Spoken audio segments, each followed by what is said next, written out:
ये Vasco da Gama जब कालीकट में आया 20 मई 1498 को, तो कालीकट का राजा था उस समय झामोरीन।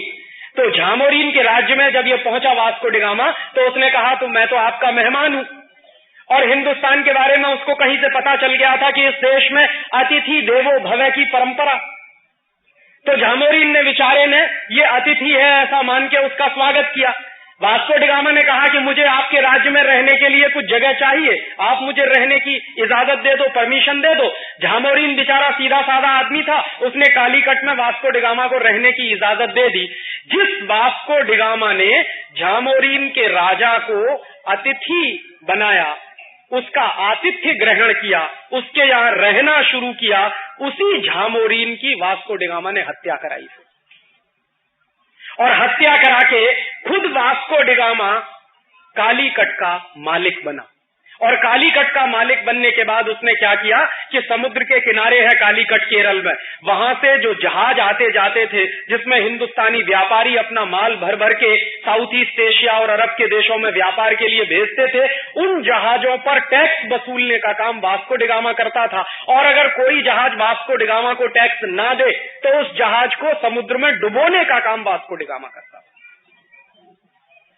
और वास्को डिगामा हिंदुस्तान आया पहली बार 1498 में, और यहां से जब लूट कर संपत्ति ले गया तो 7 जहाज भर के सोने की अशर्फियां थी।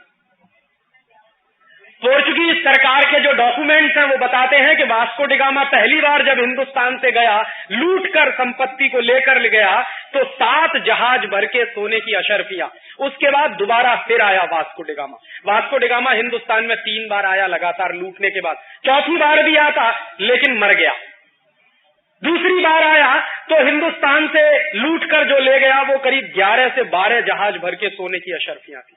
और तीसरी बार आया और हिंदुस्तान से जो लूट कर ले गया वो 21 से 22 जहाज भर के सोने की अशर्फियां थी। इतना सोना चांदी लूट कर जब वास्को डिगामा यहां से ले गया तो पुर्तगाल के लोगों को पता चला कि हिंदुस्तान में तो बहुत संपत्ति है, और भारतवर्ष की संपत्ति के बारे में उन्होंने पहले भी कहीं पढ़ा था।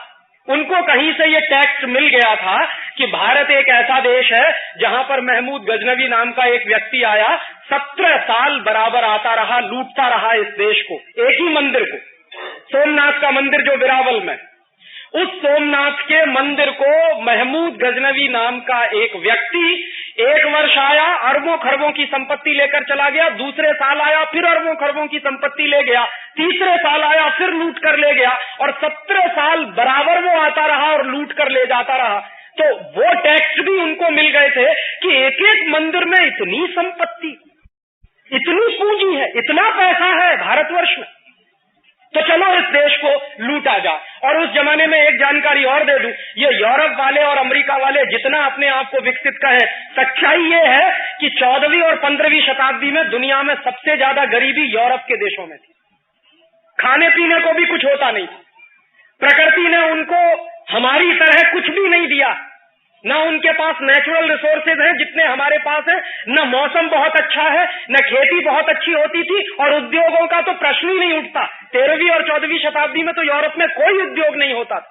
तो उन लोगों का मूलतः जीविका का जो साधन था वो लुटेरेपन के काम से जीविका चलाते थे, चोरी करते थे, डकैती डालते थे, लूट डालते थे, ये मूल काम करने वाले यूरोप के लोग थे। तो उनको पता लगा कि हिंदुस्तान और भारतवर्ष में इतनी संपत्ति है तो चलो उस देश को लूटा जाए, और वास्को डिगामा ने आकर हिंदुस्तान में लूट का एक नया इतिहास शुरू किया। उसके पहले भी लूट चली हमारी, महमूद गजनवी जैसे लोग हमको लूटते रहे, लेकिन वास्को डिगामा ने आकर लूट को जिस तरह से केंद्रित किया और ऑर्गेनाइज किया वो समझने की जरूरत है।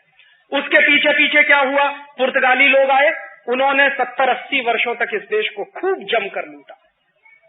पुर्तगाली चले गए इस देश को लूटने के बाद, फिर उसके पीछे फ्रांसीसी आए, उन्होंने इस देश को खूब जमकर लूटा, 70-80 वर्ष उन्होंने भी